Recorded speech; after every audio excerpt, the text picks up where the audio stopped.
So here are the 4 screws that I talked about, where you just need to retighten them occasionally.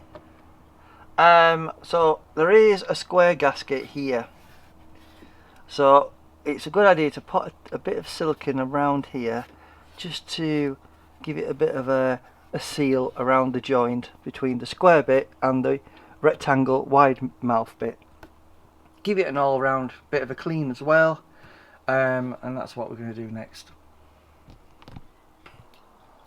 So I've just re-siliconed my fish guard. This was supplied courtesy of Macacoy's YouTube channel. I have done a pond visit of his pond if you want to check that out. But yeah, a big shout out for supplying me with something I could use as a fish guard.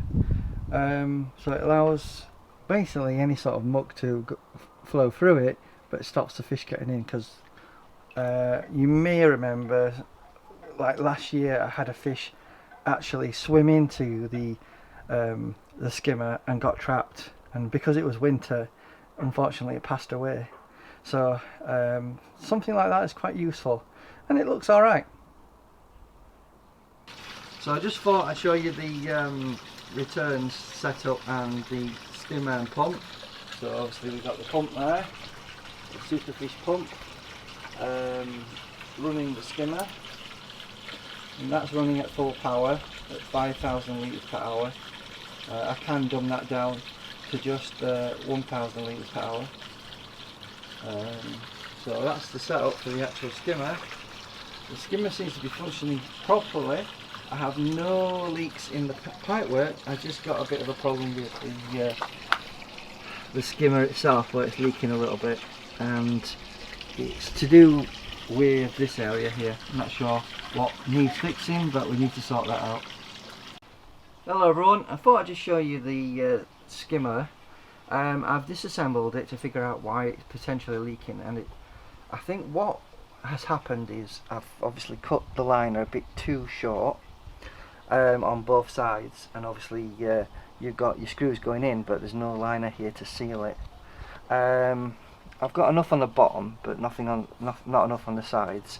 So to compensate for that, I'm going to put a little strip here of liner siliconed onto there, same over there, and then hopefully that'll seal it. Also, we have screws. Hopefully you can see. Can you see the screws underneath? They just need a little bit of tightening, and obviously you have screws at the top as well.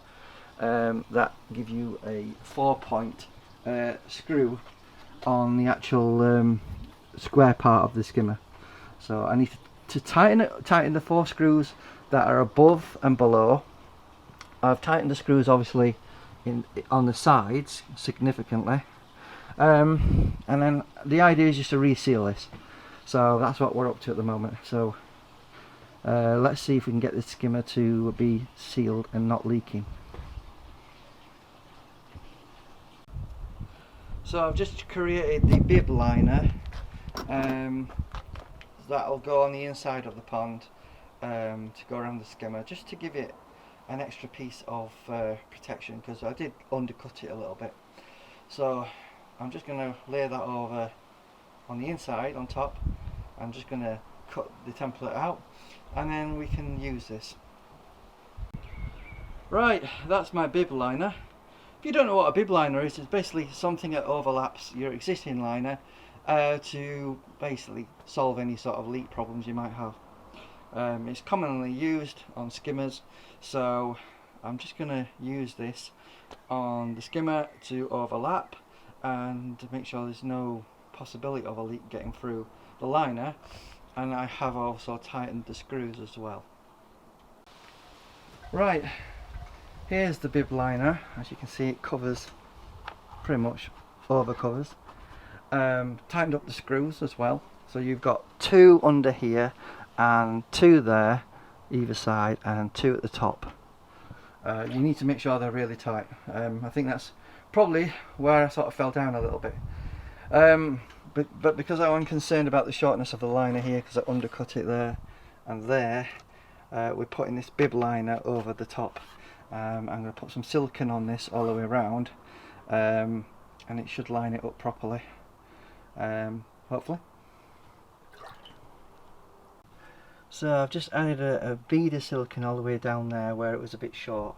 Same on this side here, just to give it a bit of extra peace of mind really. Now we've got the big liner there. Let me just put a bit more silicone on. So I've just put a bead of silicone all the way around the back of the gasket as well. So we're doubling up basically.